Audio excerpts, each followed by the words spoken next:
A root beer float is iconic to many, but absent in Fallout. A Nuka-Cola float, however, well, Vault-Tec gives us the recipe for that, and walks us through how to not screw it up. Spoiler alert though, I still did.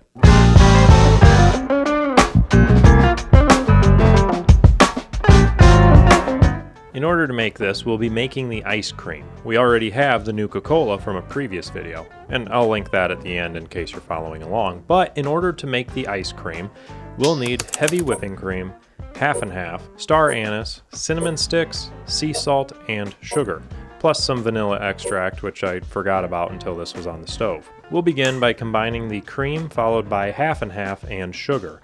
We'll then get this heating and finally add the vanilla. Then we'll add 2 star anise and 1 cinnamon stick. Once this is warmed up and the sugar is worked into it, we'll cool it off and let it refrigerate overnight. Then we'll make this into ice cream. My ice cream maker requires us to layer ice and salt around the cream before letting it spin for several hours.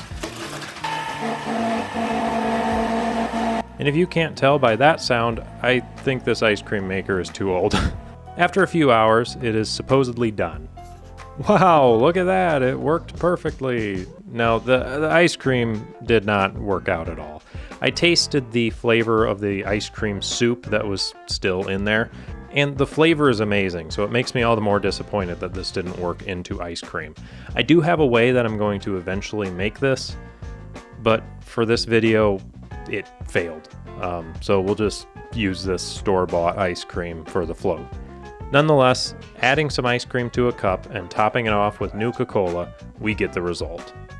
And this is really disappointing, because the flavor of the homemade ice cream is amazing, an easy 10 out of 10.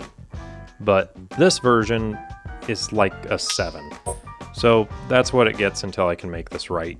Anyway, consider subscribing if you want to see more Fallout cooking videos, and if you want to try this for yourself, and probably do better than I did, check out the Fallout cookbook.